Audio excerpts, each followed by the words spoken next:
This podcast replay is brought to you by Pallet Rack City, 305-887-9212. It's your one-stop shop for all your warehouse needs. They buy and sell new and used pallet racking, largest used racking inventory in South Florida. You want a great rack? Go to Pallet Rack City, 305-887-9212. And we are going to talk now to Aaron Fentress. He covers the Ducks for The Athletic. You can follow him on Twitter at Aaron J. Fentress, and covering Justin Herbert. And obviously we are focused in on the quarterbacks coming into the draft, with the Miami Dolphins picking in the top 5 right now. And obviously we want to go around college football, and we've focused in on Tua. We gave you one on Burrow. We did it with Jake Fromm, and now Aaron's going to be kind enough to join us now to talk a little bit about the guy he covers every day in Justin Herbert, a guy that a lot of people have been talking about. So we'll get Aaron's thoughts on it. We ready to go? Aaron, are you there, my man? I'm here. All right, it's a beautiful thing, Aaron. Welcome aboard, my friend. First of all, you've been covering Justin Herbert. Give us, if you had to describe him as a quarterback for what's your favorite NFL team? Bears. The Bear. Oh, that's awesome. Okay, so we're looking for a quarterback for 40 years. Exactly. Your Bears suck at quarterback. We know that. My producer here, Bill, that you just talked to, he's a huge Bears fan. McMahon, 1 year. That's it. Yeah, that's it. And so, he was a badass, by the way. He doesn't get enough credit. He was a badass. He just couldn't stay healthy. Yeah, Martin ruined his career when he slammed him into the ground. That was the end of his career. Russ were 86 Super Bowl champs. Yeah, that dude was a monster. Let me tell you, man, that guy was a hell of a quarterback. He doesn't get enough credit for being a badass that he was. But anyway, so your Bears need a quarterback. Is Justin Herbert the guy you would want leading your team at the NFL level? I would definitely have no problem with them drafting Justin Herbert. I mean, I think there's some, I wouldn't say deep concerns, but I don't think he's a can't-miss prospect. There's some things about his game that have not troubled me, but caused me to pause a little bit. He hasn't developed as much as I thought he would. I jumped on the Herbert train his true freshman year during his second start at Cal, when he threw 6 touchdowns and almost led them to victory. I was all over Twitter and writing at the time that, this guy's going to be a first-round pick. You know, some people thought I was jumping the gun, but I was like, nah, he's got it all. And he still has it all, and he's developed and gotten better, but he hasn't gotten to the point where I thought he was going to be, and that was going to be a Heisman candidate. He was going to put up 40-plus touchdown passes with like under 10 interceptions and 4,000 yards and be able to carry a team. He has not proven to be that guy, but when you just look at him, he's the kind of QB you would make in a lab. He's 6'5", he's 230. He can move, even though he's not an elite runner. He's got a strong arm. He can really swing it. He can make all the throws. He's super smart. Like, he's going to laugh at the Wonderlic test. He's probably going to look around and be like, really? This is the best you guys can give me? So, yes, I would take him, but I'm not guaranteeing that he's going to be a superstar quarterback. So you're telling me he's got the Kirk Cousins gene? Is that what you're saying? Meaning what?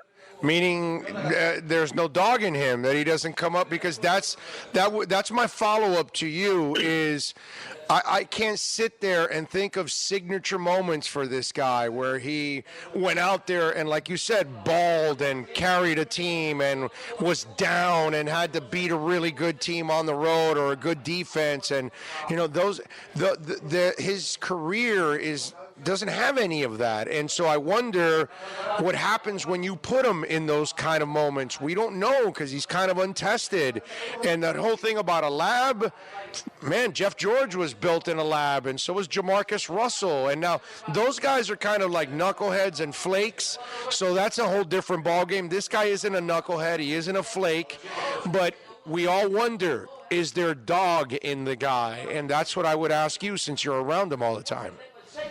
Absolute 100% legitimate question. I don't believe we've seen that. And his temperament and mentality is one that there were concerns about him early on as a youngster, because he was really emotionally fragile. He would crumble.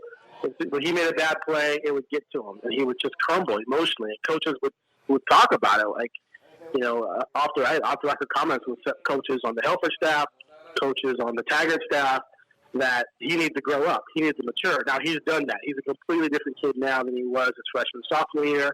He was kind of thrown into the fire as a true freshman. He came out as a three-star recruit. He was a pretty unheralded kid, and all of a sudden he's asked to start on this super young, battered, beat-up team that ends up going 4-8. So he was asked to do a lot. He's overcome that, and he's matured. But no, I've never seen that dog in him. And there were times last year, especially when the run game went to hell and he could not elevate. Now, some people said, well, he didn't have the receivers, and there were some drop passes. Yeah, there were some drop passes, but there were also moments where he just didn't make the play. And you expect a superstar quarterback to make those plays. And this year, same thing. His probably his best moment was the UW game when he helped engineer that comeback in the fourth quarter. But But two of the touchdowns were screen passes, and one was a flat route. So again, it wasn't like he was slinging the ball all over the place and making all these huge plays. And a really good second half of that game running the football, and he supplemented that well. And he didn't make mistakes, and he did make some throws, but it wasn't necessarily a signature moment. And then you look at the Arizona State game. They're trailing. They're down 7-0 in the third quarter at Arizona State. Like, what the hell is going on? How is that even possible with that offensive line and with a future first-round pick quarterback?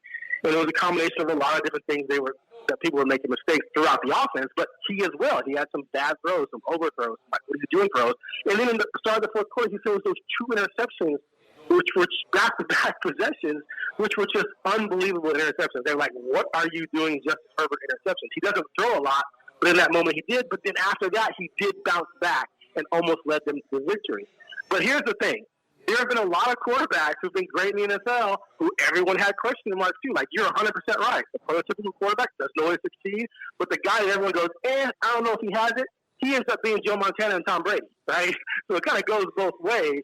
I do think mentally he can still mature and grow. It'll be interesting to see. But from a physical standpoint, if you have good coaches who can develop him, he's a guy that's going to be really hard to pass up on. Yeah, and you kind of answered my follow-up question to it in a way, but be a little bit more direct here, because is it more about that he hasn't had those opportunities to be dogs, or is it more about that those opportunities have been there sometimes, but he just hasn't come through?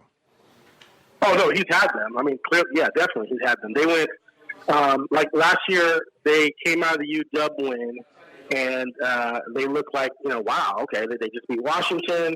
They have a chance to win the Pac-12, even though they had blown the Stanford game a few weeks earlier because of a fumble late by C.J. Verdell. And then they went to Washington State. And Washington State, never known for their defense, just shut them down. And he was unable to elevate the team and make plays to win that game.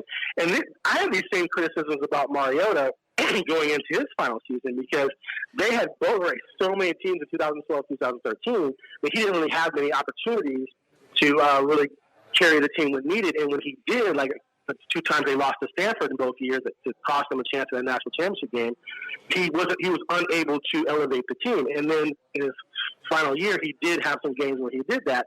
Herbert really hasn't had a ton of opportunities this year, but he did at Arizona State. And I'm even concerned about the Oregon State game. They scored, it still baffles me. They scored two offensive touchdowns in that game. And one came with a minute and a half to go on a running play.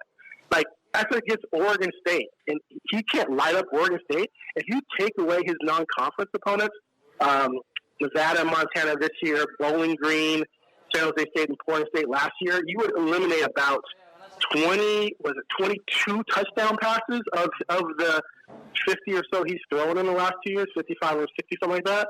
That's a lot of production that's been built up against weak competition. So I do have that concern about him, but it doesn't mean he can't be that guy down the road. It's just right now he hasn't shown that he is that dog when it's time for a dog fight. Yeah, and so you'd be even nervous yourself if the Bears drafted him. You wouldn't be convinced.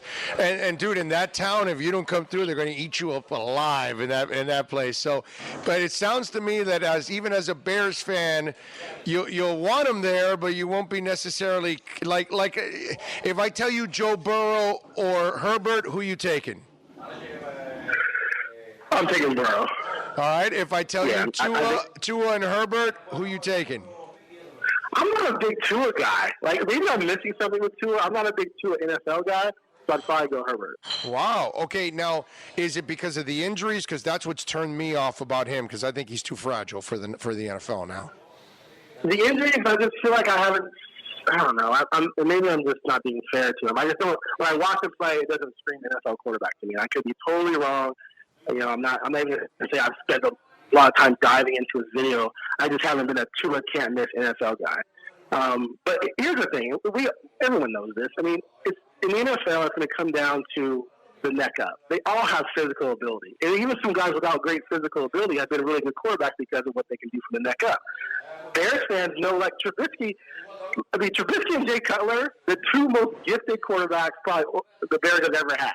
But from the neck up, they couldn't get out of their own way. Even Rex Grossman had a cannon neck up, refused to hit the check down.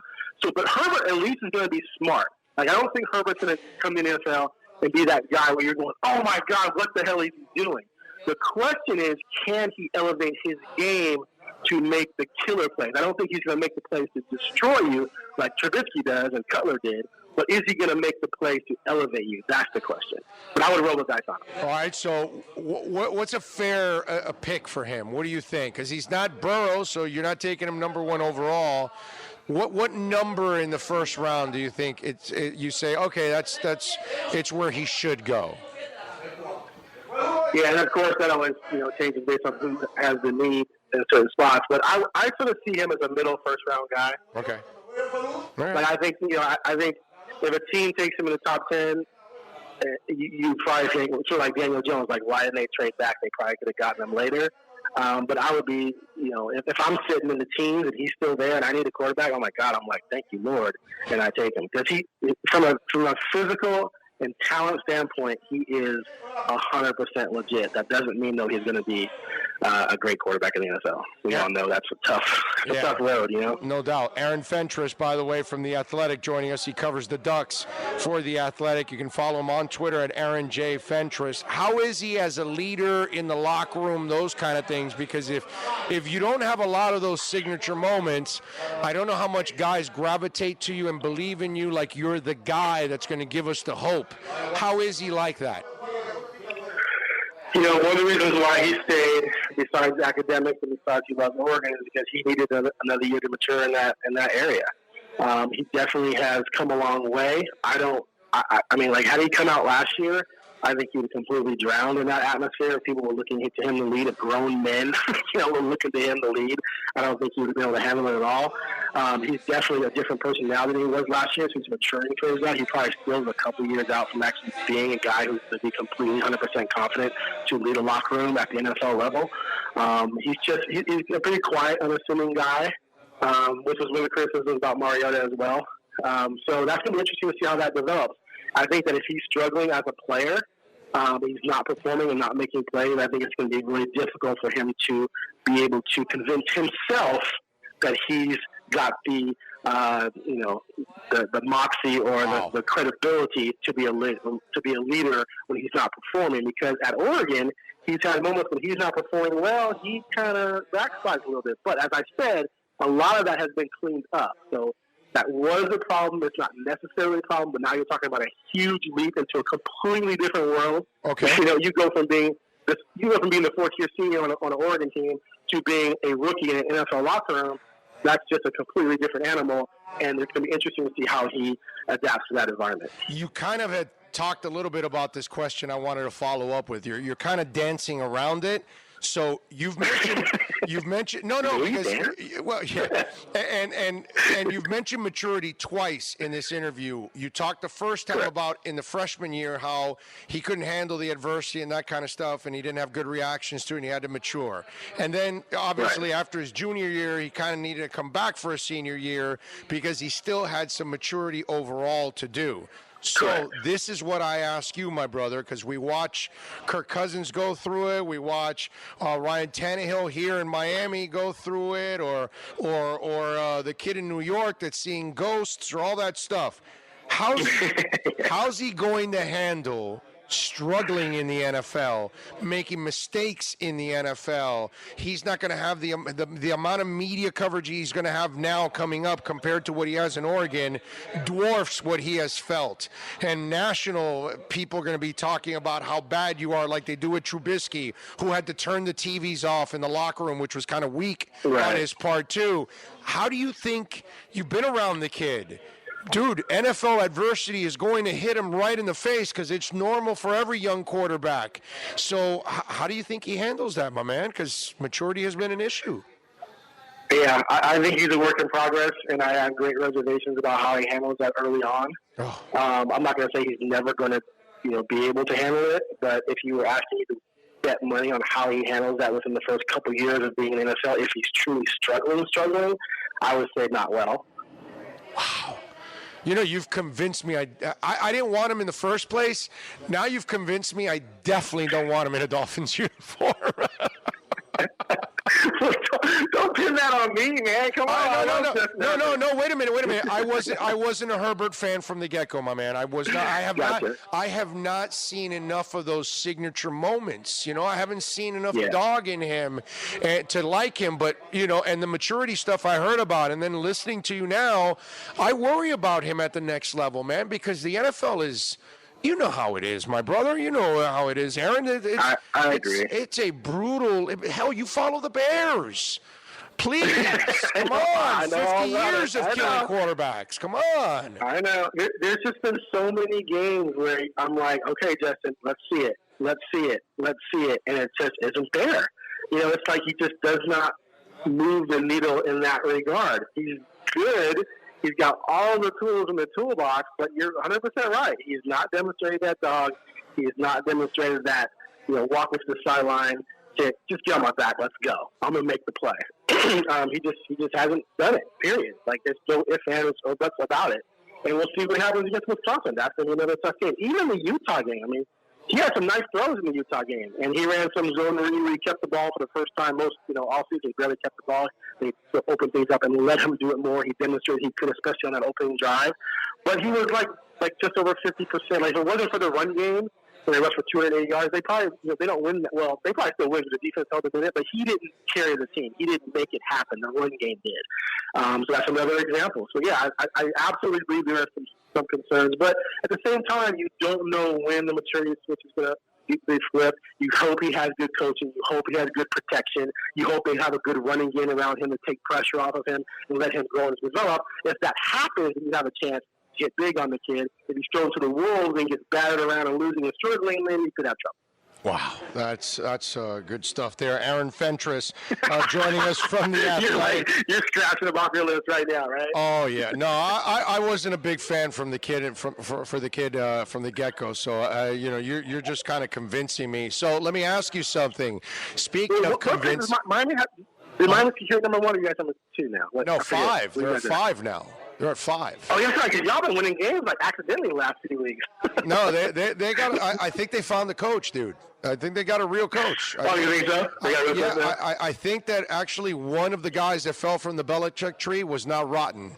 It's pretty amazing. I think they actually got one of the few good ones because I think him and Vrabel look like the only two that might be, half decent that come out of it. And he has done an awesome job this year, man, with a whole bunch of guys that probably aren't even going to be in the NFL next year. It's been really impressive for him. Now, let me ask you something. Sure. Herbert hasn't convinced, but I would imagine that Mario Cristobal is convincing folks there in Oregon. How's the love affair with our boy Mario over there? Oh, they are loving Minnesota Mario. It's been such a wild and crazy 3 years to even get to this point. Never in a million years would they have hired Mario Cristobal when they were doing their coaching search. They hired Taggart. Cristobal comes with him. Taggart leaves for Florida State. They ended up keeping Cristobal mainly to keep continuity and recruiting. And plus, I think they realized they weren't going to really go out and get someone necessarily better because they failed to get a marquee coach the first time around. And he's done well. He's done well in recruiting. He's done well in leading this team to the conference title. I will say this, though.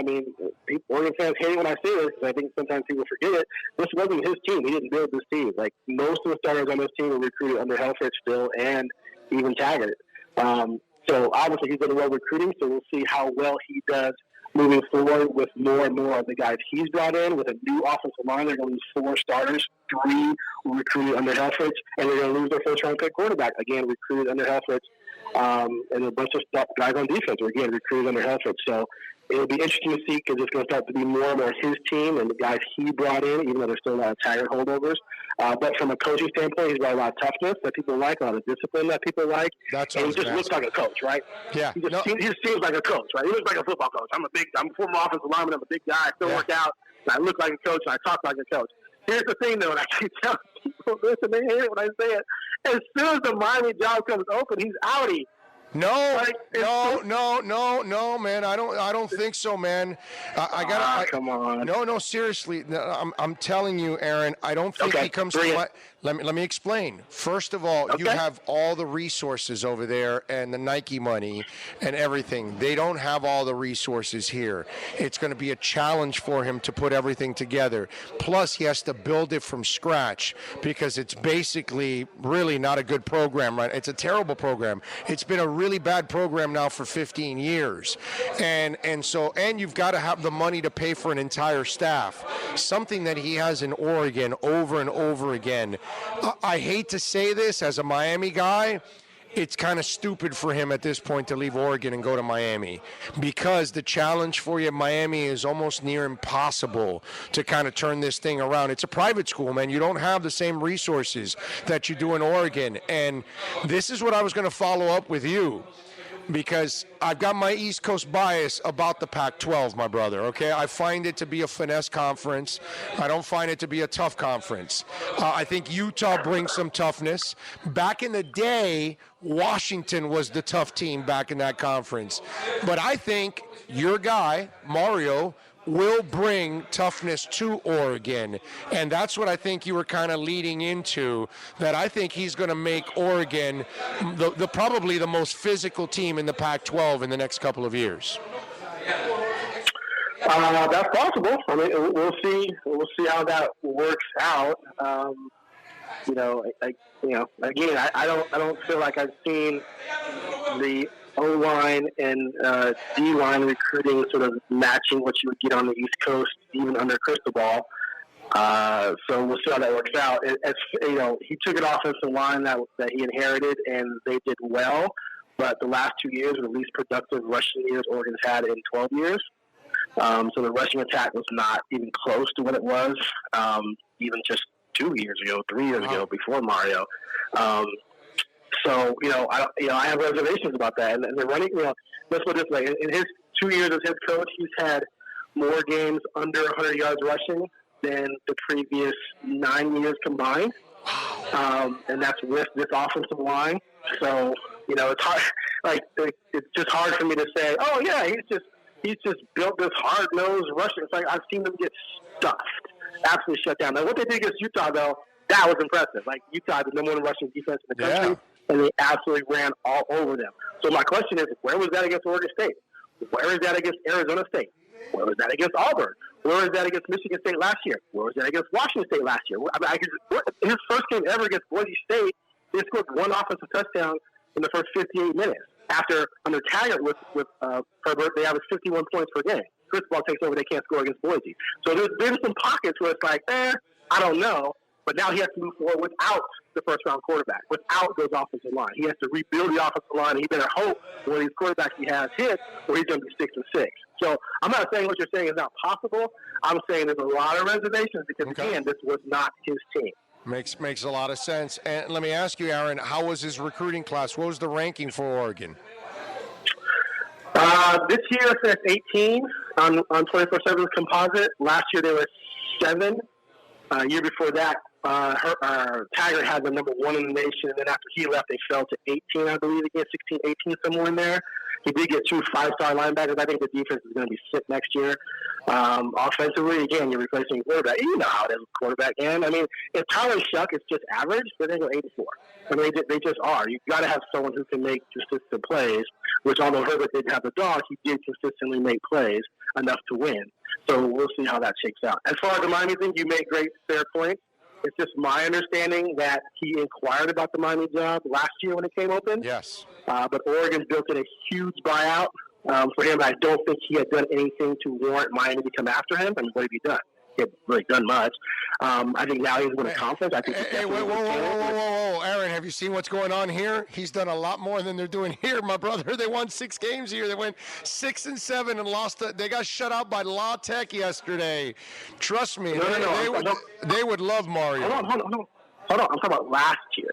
Oh, okay. Last year when the job came open, he hadn't done much yet to warrant Miami to come after him. Now, sorry.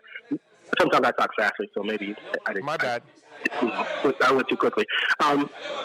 Anyway, so now he's won a conference title, and Diaz is struggling. I don't think they're not going to blow out Diaz after 1 year, right? No, well, no. They don't have that kind of money anyways to do that. Right. And plus, this was the AD's call, so he's going to stick with them at least 1 more year. And then next year, if it's another disastrous year, then I think the coach and the AD are the ones that are going to get fired next year. That's what will end up happening. But by that time, Mario's so established over there. That's why I don't think it. I think it's crazy for him at this point to leave. You could be correct. I mean, you live in Miami. You know, I've actually been a Miami fan since the 80s. I love the Hurricanes. And I keep joking on Twitter they need to go back and find themselves a Ponzi scheme billionaire and get back on track. That probably shouldn't do that, really. Anyway, but here's the thing. Okay, Mario is from Miami, played in Miami, coached in Miami. His wife is from there as well. It's my understanding that his wife would much rather return to Florida, that his dream is to go to Miami. It may be a uphill battle. It may have some limitations to it. But it's in Miami, one of the hotbeds of recruiting. If he can recruit to Oregon, which he's been doing well, I can't believe he wouldn't be able to recruit to Miami. And if you can get the blogs, if you can get the players, you have a chance to win. So I would just be shocked if that job came open and they offered it to him, and he said, "No, I'm staying in Eugene." I would be floored. And if that happens, either way, please give me a call back so we can talk about it. One of us can gloat. We definitely will, man. We definitely will. Hey, Aaron, thank you for taking some time, man. It was an excellent interview. Great insight on Justin Herbert. You probably convinced the Dolphin Nation not to take him. So, no, that wasn't my goal. No. Don't pin that on me, man. Just messing with you, brother. Just messing with you. All right, Aaron, good stuff, my brother. Thank you for taking the time, man. All right, guys, take care. You got it. There you go. Aaron Fentress, man. Aaron J. Fentress on Twitter. You got to admit, right? You hear that interview, and there is no way you want Justin Herbert. I didn't want Justin Herbert in the first place. After listening to that interview, I'm done, bro. I'm done. You don't have to see him. You don't have to. You're done. Verdict's in. I'm done. I don't need it anymore. We're good. We can move on.